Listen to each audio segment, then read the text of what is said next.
morning everyone! Samahan niyo po ako ngayon. Papasya tayo sa mga frozen lake dito sa Ontario, Canada. So see you guys! Bye! Dito na tayo sa parking. So guys, let's go!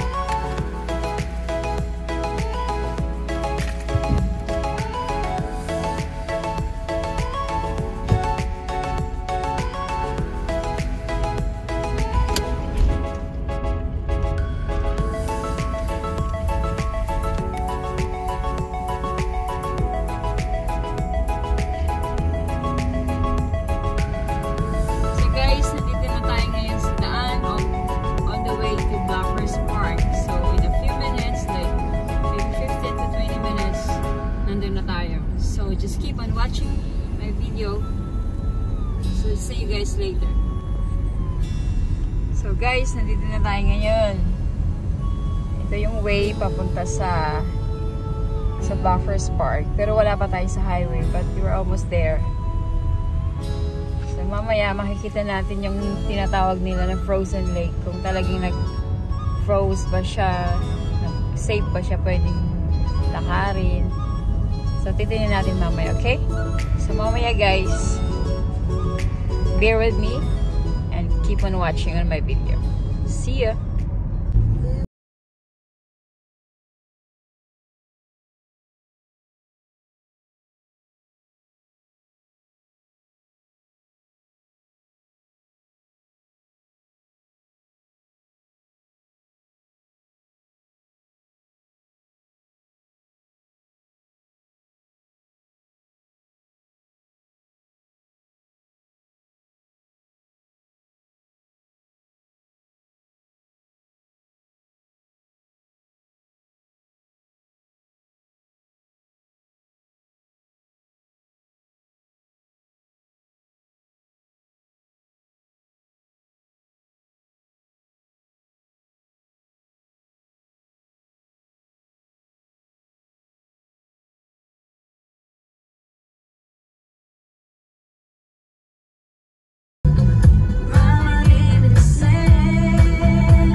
Dito tayo, may konti, nandun na tayo, okay?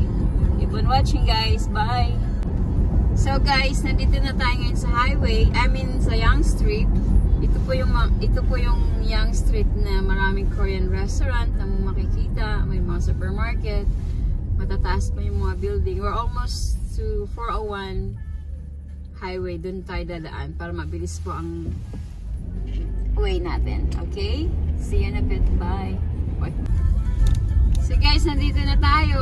Pababa yung daan niya. In 2 minutes, nandun na tayo sa pinakababa. Ito yung way papuntang Buffers Park. So, ang ganda ng view. Napaka-dry ng mga kahoy. Wala siyang waves. Ngayon, medyo maganda ang weather. Medyo positive siya. Positive 1. Hindi siya gaanong malamig. Hindi siya gaanong... Yung tama lang talaga. So, tamang-tama to. Malalaman natin kung talagang still frozen pa yung lake na yun. Kasi nga, medyo warm na yung weather. Hindi siya gano'ng malamig. So, we'll see. Ganda ng way niya. Ganda ng road niya. Sobra. Pero delikado dito pag, lalo na pag sobrang madaming snow. Napakadulas dito. Hindi ka pwedeng dumaan dito kasi may tendency na madudulas. madidisgrasya ka pa, hindi ka makakaano. Kasi very slippery talaga siya. Oh, it looks like hindi siya frozen ngayon. So, let's see. Look at that. Hindi siya nag-yellow. Tingnan natin pag nasa baba na tayo, okay? Tingnan mo guys yung mga bangka dyan. Nakatakip siya lahat. So, it means kapag winter na, nakaalis siya sa tubig lahat. At saka, nakaganyan siya, nakatakip. Tingnan mo, ang dami. Puro bangka yan guys. Hindi bangka, I mean mga, parang yate, mga boat nila. Andyan. So, ganyan ang itsura nila kapag winter dito.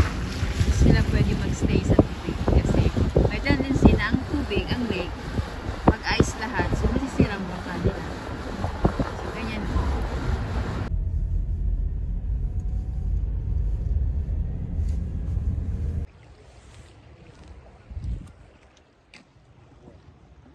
Yan guys, yung nasa likod ko siya, hindi siya tipong, hindi siya frozen, hindi siya naging frozen lake.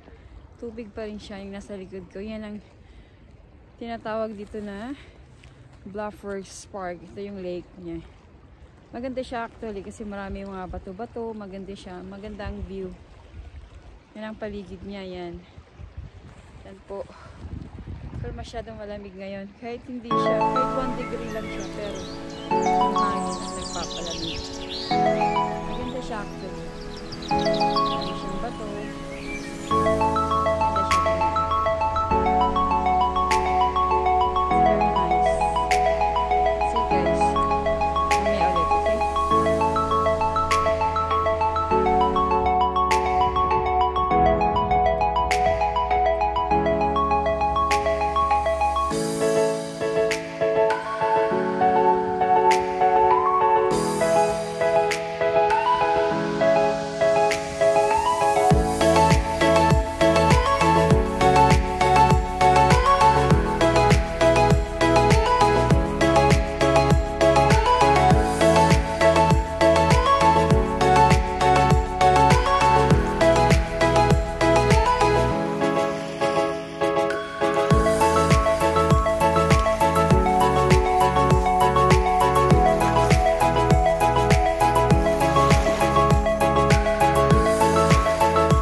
Wow!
Nag-enjoy po kayo sa beauty ng Bluffers Park. See you on my next vlog. Don't forget to subscribe, like, share, and comment. See you guys. Bye.